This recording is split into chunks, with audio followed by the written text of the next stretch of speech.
আসসালামু আলাইকুম। জীববিজ্ঞান লাইভ ক্লাসে তোমাদের স্বাগতম। আমরা মোটামুটি পরীক্ষার পরে আজকে আবার আমাদের লাইভ ক্লাসে আসলাম।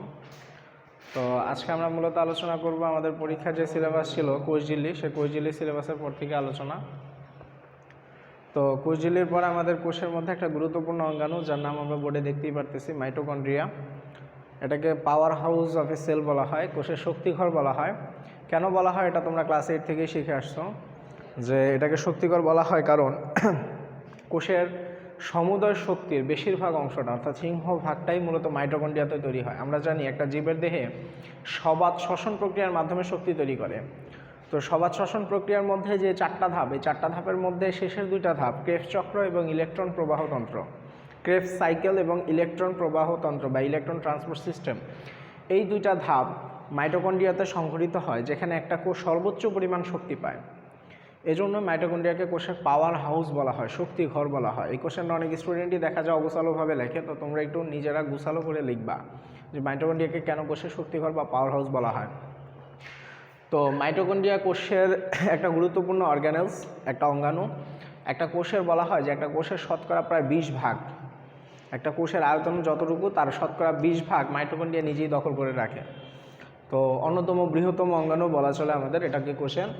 তো মাইটোকন্ড্রিয়ার আলোচনার শুরুতে আসে মাইটোকন্ড্রিয়া আবিষ্কার করেন কে? মাইটোকন্ড্রিয়া আবিষ্কারক হচ্ছে কলিকার,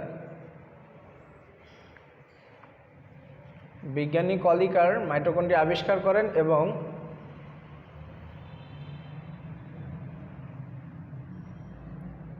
আবিষ্কারক এবং বিজ্ঞানী বেন্ডা নামকরণ করেন।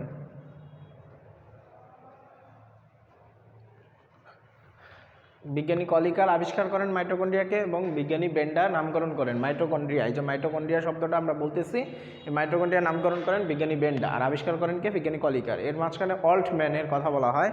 বিজ্ঞানী অল্টম্যান মাইটোকন্ড্রিয়াকে বায়োব্লাস্ট নামে অভিহিত করেন। বায়োব্লাস্ট, জৈব বিস্ফোরক। যাই হোক, এটা আমাদের দরকার নেই আপাতত। আমাদের মাইটোকন্ড্রিয়ার ক্ষেত্রে প্রথম যে কথাটা আসে সেটা হচ্ছে মাইটোকন্ড্রিয়ার গঠন, স্ট্রাকচার অফ মাইটোকন্ড্রিয়া। একটা কোষের মধ্যে মাইটোকন্ড্রিয়া আমরা যদি দেখি, তাহলে একটা কোষের মধ্যে মাইটোকন্ড্রিয়া দেখতে বাহ্যিকভাবে কীরকম হবে? বাহ্যিকভাবে মাইটোকন্ড্রিয়ার বাইরের 2টা স্তর দিয়ে ঘেরা থাকে। এই যে বাইরের স্তরটা খুব মসৃণ থাকে, কোনো দিকে কোনো ভাঁজ টাস কিচ্ছু থাকে না। কিন্তু মাইটোকন্ড্রিয়ার ভিতরের দিকে যদি আমরা যাই, ভিতরের দিকে, তাহলে মাইটোকন্ড্রিয়ার ভিতরের দিকে বিভিন্নভাবে ভাঁজ হয়ে থাকে।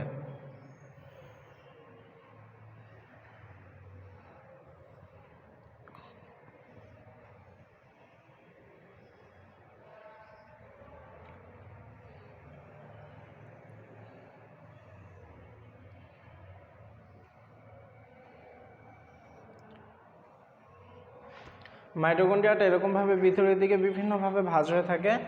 তো আলটিমেটলি এটাকে আমরা বলতে পারি মাইটোকন্ড্রিয়ার বহিস্তর, যেহেতু এটা বাইরের দিকে আছে, বহিস্তর এক্সোলেয়ার, এবং ভিতরের অংশটাকে বলা হয় অন্তঃস্তর। তো এইখানে আরেকটা কথা আছে যে মাইটোকন্ড্রিয়ার মধ্যে কিছু প্রকোষ্ঠ দেখা যায়, 2টা প্রকোষ্ঠ দেখা যায়। একটা হচ্ছে বহিস্তর আর অন্তঃস্তরের মাঝখানে যে ফাঁকা প্রকোষ্ঠটা আছে এটাকে বলা হয় বহিঃপ্রকোষ্ঠ, আর অন্তঃস্তরের ভিতরে যে ফাঁকা অংশটা আছে এটাকে বলা হয় অন্তঃপ্রকোষ্ঠ। তাহলে মনে রাখবো, বহিস্তরের ভিতরের অংশটাই অন্তঃস্তর। এখানে আবার অনেকে কনফিউজড হয়ে যায়, স্যার বহিঃপ্রকোষ্ঠ অন্তঃস্তর কি একই জিনিস? না, অন্তঃস্তর হচ্ছে স্তরটাই, পুরো ভিতরের অংশটাই হচ্ছে অন্তঃস্তর। আমি বলতে পারি এই যে এইখানটা, এটা হচ্ছে অন্তঃস্তর, আর অন্তঃস্তর আর বহিস্তরের মাঝখানে যে গ্যাপের অংশটুকু এটা হচ্ছে বহিঃপ্রকোষ্ঠ, আর অন্তঃস্তরের ভিতরে যে ফাঁকা অংশটা এটা হচ্ছে অন্তঃপ্রকোষ্ঠ। অনেকে বই দেখে কনফিউজড হয়ে যায়, স্যার আসলে কি হবে? তো এটা মনে রাখবো, এটা হচ্ছে বহিঃপ্রকোষ্ঠ আর এটা হচ্ছে অন্তঃপ্রকোষ্ঠ।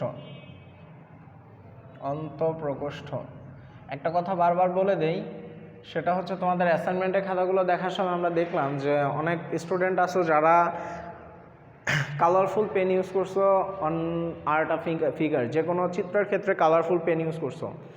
এটা আমাদের বইগুলোতে, ব্যাপারটা একটা জিনিস বুঝো, বইগুলো তো আসলে হাতে লেখা বই না, বইগুলো হচ্ছে প্রিন্ট আউট কপি। তো প্রিন্টের ক্ষেত্রে ওইখানে রঙিন ছবি দিতেই পারে। আর সেকেন্ড কথা হচ্ছে, কিছু কিছু স্যার আছেন, ওনারা চিত্র সুন্দর করার জন্য কালারফুল পেন ইউজ করেন। হ্যাঁ, ওনারা স্যার তোমাকে বোঝানোর জন্য কালারফুল পেন ইউজ করতেছে, বাট তুমি অ্যাজ এ স্টুডেন্ট তোমার খাতার মধ্যে কখনোই তুমি কালারফুল চিত্র আঁকবা না। হ্যাঁ, একটা হচ্ছে তোমার নোট খাতা, তুমি বাসার মধ্যে সেটা পড়বা, সেটা তুমি কালারফুল করে আঁকো, কোনো সমস্যা নাই, কারণ ওইটা তোমার নিজের জন্য তুমি নিজে করতেছো। বাট এক্সামের খাতা, অ্যাসাইনমেন্টের খাতা, যে কোনো ক্লাস টেস্টের খাতা, কোনো খাতার মধ্যে ফিগার কখনোই কালারফুল পেন দিয়ে করবা না। এটা অবশ্যই মাথায় রাখবা। অলওয়েজ ফিগার হবে পেন্সিলে।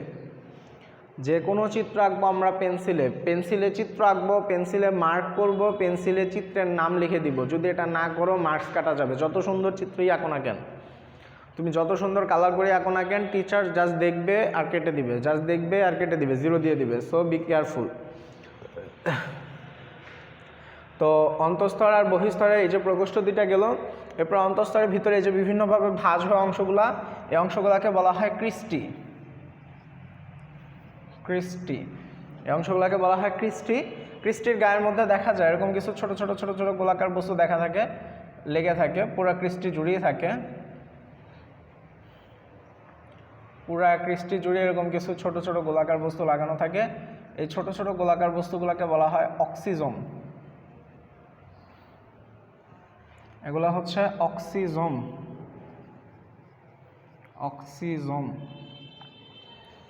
আর অক্সিজমের ছাড়াও ক্রিস্টির মধ্যে শক্তি উৎপন্ন করার জন্য, যেহেতু আমরা মাইটোকন্ড্রিয়াকে বলতেছি power house of a cell, শক্তি উৎপন্নকারী অংশ, তো এটার মধ্যে শক্তি উৎপন্ন করার জন্য বা শক্তি প্রবাহিত করার জন্য কিছু ইউনিট থাকে যাকে বলা হয় এটিপি সিনথাসিস। সিনথাসিস শব্দটার অর্থ আসছে সিনথেসিস থেকে। সিনথেসিস মানে হচ্ছে সংশ্লেষ করা। এটিপি সংশ্লেষ করে মানে এটিপি তৈরি করে বলে এই অংশটার নাম হচ্ছে এটিপি সিনথাসিস। তারপরে এর ক্রিস্টির ভিতরে, অন্তঃস্তরের ভিতরে এরকম কিছু দানাদার পদার্থ থাকে। আসলে মাইটোকন্ড্রিয়ার চিত্র তোমরা ক্লাস 5 থেকেই পড়তেছো। 5-এর বিজ্ঞান বইয়ের মধ্যে মানে সর্বপ্রথম তোমাদের মাইটোকন্ড্রিয়ার চিত্র ছিল। তো অন্তঃস্তরের ভিতরে এরকম কিছু দানাদার পদার্থ থাকে, যে দানাদার পদার্থগুলোকে বলা হয় ম্যাট্রিক্স। ম্যাট্রিক্সের মধ্যে মাইটোকন্ড্রিয়াই এমন একটা অঙ্গাণু, সাথে ক্লোরোপ্লাস্টের কথা মনে রাখবো। মাইটোকন্ড্রিয়া এবং ক্লোরোপ্লাস্ট এরা দুইজন এমন একটা অঙ্গাণু, এদের নিজস্ব বৃত্তাকার ডিএনএ থাকে। মনে রাখবো ডিএনএটা শুধুমাত্র নিউক্লিয়াসের মধ্যে থাকলেও মাইটোকন্ড্রিয়া এবং ক্লোরোপ্লাস্ট এই দুইটা অঙ্গাণুর ক্ষেত্রে নিজস্ব বৃত্তাকার ডিএনএ থাকে, এবং এদের মধ্যে কিছু রাইবোজোম থাকে, 70S বা আদি প্রকৃতির রাইবোজোম থাকে।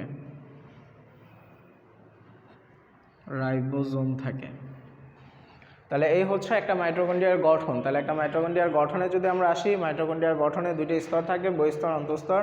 বাইরের দিকে স্তরটা মসৃণ, দেখাই যাচ্ছে কোনো ধরনের ভাঁজ নাই। ভিতরের স্তরটা বিভিন্নভাবে ভিতরের দিকে ভাঁজ হয়ে আছে। এই ভাঁজ অংশগুলোকে বলা হয় ক্রিস্টি নাম মনে রাখবো।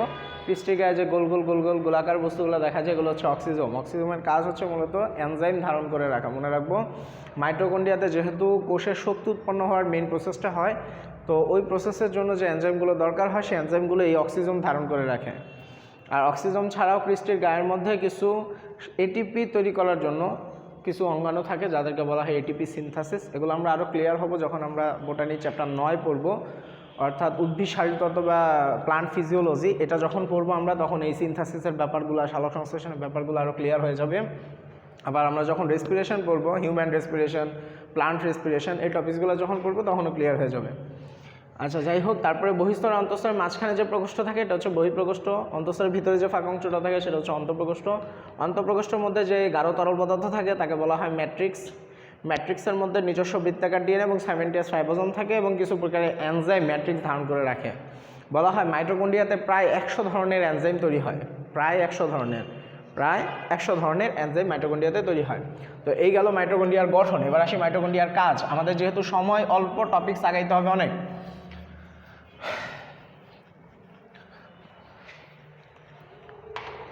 এবার আসো মাইটোকন্ড্রিয়ার কাজ। মাইটোকন্ড্রিয়ার কাজ মনে রাখবো আমরা একটা নিউমোনিক দিয়ে। কি নিউমোনিক? শ্বশুরের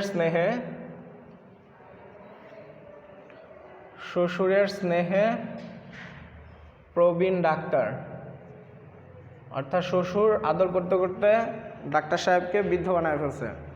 তো শ্বশুরের স্নেহে প্রবীণ ডাক্তার, এই নিউমোনিকটা দিয়ে আমরা মাইটোকন্ড্রিয়ার কাজগুলোকে সহজে মনে রাখবো। আমাদের বইয়ের মধ্যে মাইটোকন্ড্রিয়ার আলাদা আলাদাভাবে কাজ দেওয়া আছে, আমাদের আলাদা আলাদাভাবে কাজের দরকার নাই। আমরা সামারাইজলি মেইন কাজগুলো, মেইন পয়েন্টগুলো জাস্ট ইস্যু করে মনে রাখবো, ঠিক আছে? 1 নম্বর হচ্ছে স দিয়ে মনে রাখবো শ্বসন ঘটায়, মাইটোকন্ড্রিয়া শ্বসন ঘটায়, শ্বসন রেসপিরেশন ঘটায়। সু দিয়ে মনে রাখবো শুক্রাণু ও ডিম্বাণু তৈরি করে,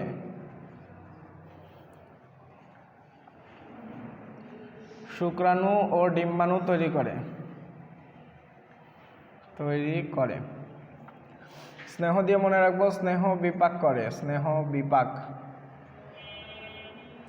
বিপাক করে।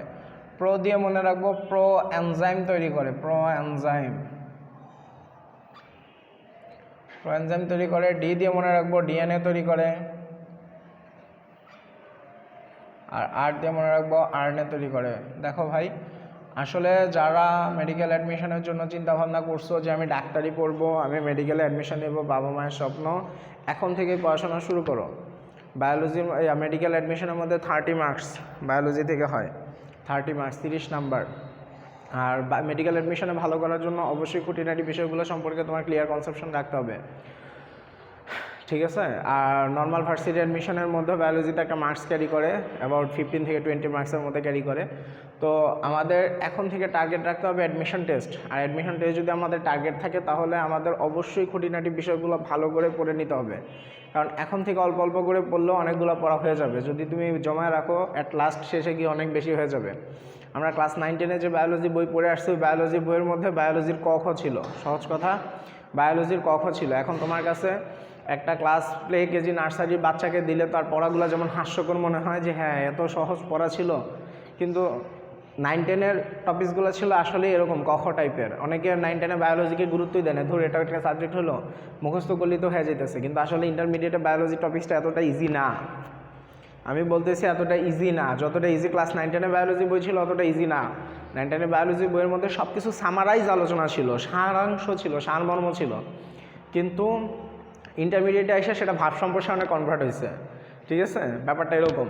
তো যেহেতু আমাদের ইন্টারমিডিয়েটের পরে স্টেজে মেডিকেল অ্যাডমিশন, আর অ্যাডমিশনের মেডিকেলের স্টুডেন্টের উপযোগী করেই মূলত ইন্টারমিডিয়েটে বায়োলজি বইটাকে তৈরি করা হয়েছে, যাতে একটা স্টুডেন্টের মিনিমাম একটা কনসেপশন থাকে মেডিকেলের প্রতি বা মেডিকেল জগতের প্রতি। আর যদি সে মেডিকেল নাও পড়ে তারপরেও যাতে তার বেসিক নিজের সম্পর্কে, নিজের আশেপাশের অপপরিবেশ সম্পর্কে যাতে একটা কনসেপশন থাকে, সেই কনসেপশন অনুযায়ী মূলত আমাদের বায়োলজি বইটা তৈরি করা হয়েছে। তো এখনও সময় আছে, যারা এখনও কেয়ারলেসভাবে সময় নষ্ট করতেছো, করোনা লকডাউন চলতেছে, ভালো বাসা থেকে ঠিকমতো বের হইতে পারতেছো না, অনেকে আছে প্রাইভেট পড়া শুরু করে দিছো, যারা যে অবস্থায় আসো না কেন আমি বলবো আরও জোরদার করো, আরও আগাও। যারা বৈশা আসো বাসায় হেলাফেলা করতেছো টাইম, তারাই পরবর্তীতে আফসোস করবা যে কেন বৈশা ছিলাম। ওই সময়গুলো যদি আমি একটু ইউটিলাইজ করতাম, একটু পড়তাম, একটু পড়াশোনা করতাম, একটু দৌড়াদৌড়ি করতাম, তাহলে আমার জন্য অনেক হ্যাপি হইতো, অনেক ভালো কিছু হইতো, পজিটিভ কিছু হইতো। তো এই কারণে বলবো এখন থেকে সময় কাজে লাগাও। ওই ইন্টারমিডিয়েট পরীক্ষার পরে 15,000, 16,000, 20,000, 25,000 টাকা দিয়ে কোনো একটা কোচিংয়ে ভর্তি হবা, সেখানে গিয়ে তারপরে 30-40 হাজার টাকা মাসে খরচ করে একটা ভালো ভার্সিটি অ্যাডমিশন হয় না, ওইটা আসলে খুবই দুষ্কর ব্যাপার। খোঁজ নিয়ে দেখো সেই সকল স্টুডেন্টরাই ভার্সিটি অ্যাডমিশনে ভালো রেজাল্ট করে যারা শুরু থেকেই ভালোভাবে পড়াশোনা করছে। ওই ইন্টার পরীক্ষা দেওয়ার পরে ভার্সিটি কোচিংয়ে ভর্তি হওয়ার পরে তোমাকে কিছু দৈববাণী শিখিয়ে দেবে না, যেগুলো আওড়াইলে তুমি ভার্সিটি অ্যাডমিশন হয়ে যাবে। তো এখন থেকে তোমাদের মধ্যে অনেক স্টুডেন্ট আছে যাদের পারফরমেন্স খুব খারাপ, আমাদের অ্যাসাইনমেন্ট, আমাদের ক্লাস টেস্টগুলোতে দেখা গেছে যে অনেক স্টুডেন্টের হাতের লেখা, অনেক স্টুডেন্টের লেখার কনসেপশন খুব খারাপ অবস্থায় আছে। তো তোমরা এগুলো আউটকাম করো, তাহলে অ্যাডমিশনের জন্য ভালো রেজাল্ট কিছু পাবা। তো আমরা মাইটোকন্ড্রিয়ার কাজে ছিলাম, মাইটোকন্ড্রিয়ার কাজে চলে আসছি। শ্বসন ঘটায়, শুক্রাণু ডিম্বাণু তৈরি করে, স্নেহ বিপাক করে, প্রোএনজাইম তৈরি করে, ডিএনএ তৈরি করে, আরএনএ তৈরি করে। এগুলো হচ্ছে মাইটোকন্ড্রিয়ার মেইন কাজ। এই কাজগুলো অবশ্যই মনে রাখতে হবে। একটা নিউমোনিক মনে রাখা আমরি কঠিন কোনো কাজ না। মাইটোকন্ড্রিয়ার পরে চলে আসে কোষের ক্লোরোপ্লাস্ট। আসলে প্লাস্টিডের কথা আসে। প্লাস্টিডের কথা আসলে প্রথমে সংজ্ঞা আসে। প্লাস্টিড কি? প্লাস্টিড হচ্ছে উদ্ভিদ কোষের এমন একটা অঙ্গাণু যেটা উদ্ভিদ কোষের অনন্য বৈশিষ্ট্য এবং এটা উদ্ভিদের রং সৃষ্টির জন্য দায়ী, বর্ণ সৃষ্টির জন্য দায়ী। তাহলে বর্ণ সৃষ্টিকারী অংশকে বলা হয় প্লাস্টিড। প্লাস্টিড আবিষ্কার করেন কে? প্রথম কথা হচ্ছে প্লাস্টিড আবিষ্কার করেন 1883 সালে। আসলে সালগুলো খুব একটা ইম্পর্টেন্ট না, জাস্ট বিজ্ঞানীর নামগুলো মনে রাখবো ভালো করে। শিম্পার 1883 সালে শিম্পার সে প্লাস্টিড আবিষ্কার করেন। শুধু প্লাস্টিডই না, সে প্লাস্টিডের সাথে ক্লোরোপ্লাস্টও আবিষ্কার করেন, এটা মনে রাখবো। তো প্লাস্টিড এটা তোমরা সবাই জানো, ছোটোবেলা থেকে শেখানো জিনিস। প্লাস্টিড এটা 3 ধরনের হয়ে থাকে। আমাদের বইগুলোতে 3 ধরনের দেওয়া, কিন্তু হায়ার লেভেলের আলোচনায় গিয়ে 2 ধরনের বলা হয়। একটা হচ্ছে বর্ণযুক্ত, একটা হচ্ছে বর্ণহীন। কিন্তু আমরা তো টিপিক্যাল ব্যাপারে না যাই, আমরা নর্মাল ব্যাপারে আসি। 3 প্রকার: ক্লোরোপ্লাস্ট, ক্রোমোপ্লাস্ট, আর একটা হচ্ছে লিউকোপ্লাস্ট। মনে রাখবো, প্লাস্টিডকে বলা হয় কিচেন অফ এ সেল, একটা কোষের রান্নাঘর। কিচেন অফ আ সেল, কোষের রান্নাঘর। অর্থাৎ কোষের যাবতীয় খাদ্যবস্তু যেহেতু প্লাস্টিড তৈরি করে থাকে উদ্ভিদ কোষে, সেহেতু উদ্ভিদ কোষের রান্নাঘর বলা হয় প্লাস্টিডকে। প্লাস্টিড উদ্ভিদ কোষে থাকলেও প্রাণী কোষের মধ্যে থাকে না। ক্লোরোপ্লাস্ট, এটা আমরা জানি, ক্লোরোপ্লাস্টের মধ্যে ক্লোরোফিল নামক বর্ণকণিকা থাকে, ক্লোরোফিল। এজন্য সে হচ্ছে সবুজ বর্ণের প্লাস্টিড হচ্ছে ক্লোরোপ্লাস্ট। ক্লোরোফিলের মধ্যে 2টা থাকে, একটা হচ্ছে ক্লোরোফিল এ, একটা হচ্ছে ক্লোরোফিল বি। ক্লোরোফিল এ থাকে 75%, ক্লোরোফিল বি থাকে 25%, মনে রাখবো। ক্লোরোপ্লাস্টের মধ্যে মেইন রঞ্জকণিকা, প্রধান রঞ্জকণিকা হচ্ছে ক্লোরোফিল। 2 ধরনের হয়, এ বি, 75% এ, 25% বি। ক্রোমোপ্লাস্টের মধ্যে সে বিভিন্ন রঙের ধারণ করে, এটা আমরা জানি। কী কী রং ধারণ করে? জ্যান্থোফিল। যখন জ্যান্থোফিল থাকে তখন তাকে বলা হয় জ্যান্থোপ্লাস্ট। যখন ফাইকোসায়ানিন থাকে তখন তাকে বলা হয় ফাইকোসায়ানোপ্লাস্ট। সায়ানিন, ফাইকোএরিথ্রিন,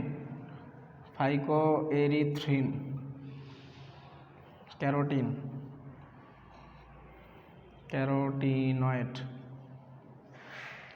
দেখো, ল্যাটিন শব্দ জ্যান্থোস মানে হচ্ছে হলুদ বর্ণের প্লাস্টিডকে বলা হয় জ্যান্থোফিল। সায়ানো শব্দের অর্থ হচ্ছে নীল বর্ণের প্লাস্টিড হচ্ছে ফাইকোসায়ানিন, রঞ্জক পদার্থ। এরাইথ্রো শব্দের অর্থ হচ্ছে লাল বর্ণের প্লাস্টিড হচ্ছে এরাইথ্রিন। আর ক্যারোট মানে গাজরের বর্ণ হচ্ছে কমলা বর্ণের হচ্ছে ক্যারোটিনয়েড। তো এটা মনে রাখবো, এগুলো হচ্ছে রঞ্জক পদার্থ।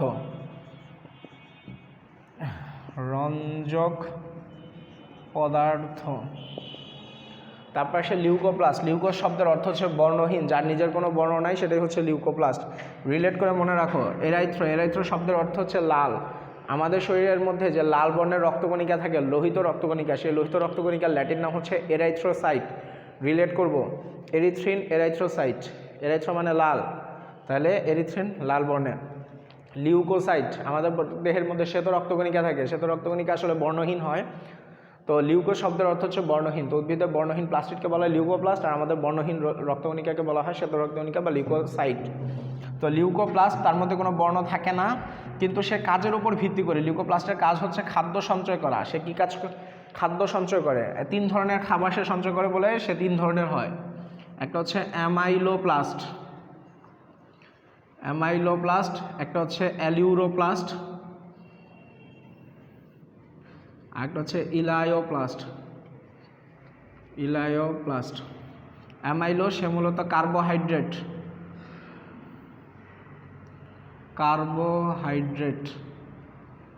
জমা করে রাখে। অ্যালিউরো, সে মূলত প্রোটিন জমা করে রাখে। এগুলো এমসিকিউর জন্য খুব ইম্পর্ট্যান্ট। ইলায়োপ্লাস্ট, এটা মূলত ফ্যাট জমা করে রাখে। তাহলে মনে রাখবো, 3 ধরনের খাদ্য জমা করে রাখে বলে লিউকোপ্লাস্ট 3 ধরনের হয়: amyloplast, aleuroplast, elaioplast. Carbohydrate, protein, fat. অনেক স্টুডেন্ট আছে বই কেন নাই, এটা খুব খারাপ অবস্থা। তোমাদের সেশন শুরু হওয়ার কথা জুলাই থেকে, যদিও সেপ্টেম্বর থেকে শুরু হয়েছে, তাহলে অলরেডি 3-4-5 মাস চলে গেছে। এখনও বই যদি না কিনে থাকো, খুব তাড়াতাড়ি বই কিনে ফেলো, ঠিক আছে? বই কিনে পড়া শুরু করো। তো আজকের আলোচনা মূলত আমরা এই পর্যন্তই রাখবো। আগামী দিন ইনশাল্লাহ আমরা ক্লোরোপ্লাস্টের আলোচনা করব, ক্লোরোপ্লাস্টের গঠন, ক্লোরোপ্লাস্টের কাছ থেকে পরবর্তী আলোচনা আগাবো। তো সেই পর্যন্ত সবাই ভালো থাকবা, সবাই সুস্থ থাকবা। আল্লাহ হাফেজ।